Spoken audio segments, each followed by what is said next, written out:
ಕೇಳಿ ಇದು ರೀಲ್ಸ್ ದುನಿಯಾ. ತಮ್ಮ ವಿಡಿಯೋಗೆ ಲೈಕ್ಸ್ ಕಮೆಂಟ್ ಬರ್ತವೆ ಅಂದ್ರೆ ಯಾರ ಜೀವನ ಬೇಕಾದ್ರೂ ಹಾಳು ಮಾಡ್ತಾರೆ. ಈತನ ವಿಷಯದಲ್ಲಿ ಆಗಿದ್ದು ಇದೆ.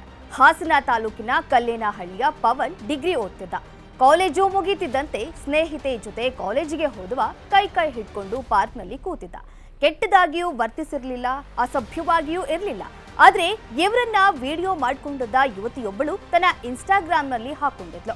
ಲೈಕು ಫಾಲೋವರ್ಸ್ ಹೆಚ್ಚಾಗುತ್ತೆ ಅಂತ ಹಾಕೊಂಡಿದ್ಲೋ ಅಥವಾ ಈತನ ಮೇಲೆ ಯಾವ್ದಾದ್ರೂ ಜಿದ್ದಿತ್ತೋ ಗೊತ್ತಿಲ್ಲ.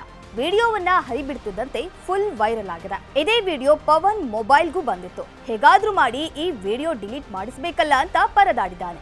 ಇಡೀ ದಿನ ಎಷ್ಟೇ ಸರ್ಕಸ್ ಮಾಡಿದ್ರೂ ವಿಡಿಯೋ ಡಿಲೀಟ್ ಮಾಡಿಸೋಕಾಗ್ಲಿಲ್ಲ. ಚಿನ್ನಿ ಅನ್ನೋ ಇನ್ಸ್ಟಾ ಅಕೌಂಟ್ನಲ್ಲಿ ವಿಡಿಯೋ ಹಾಕೊಂಡಿದ್ದವಳು ಎಷ್ಟೇ ರಿಕ್ವೆಸ್ಟ್ ಮಾಡ್ಕೊಂಡ್ರೂ ವಿಡಿಯೋ ತೆಗ್ದಿರ್ಲಿಲ್ಲ. ಯಾವಾಗ ವಿಡಿಯೋ ವೈರಲ್ ಆಯ್ತೋ ಸಾಯೋ ನಿರ್ಧಾರ ಮಾಡಿದ್ದಾನೆ. ಸಂಜೆ ಮನೆಗೆ ಬಂದವ ನೇಣು ಬಿಗಿದುಕೊಂಡು ಸಾವನ್ನಪ್ಪಿದ್ದಾನೆ.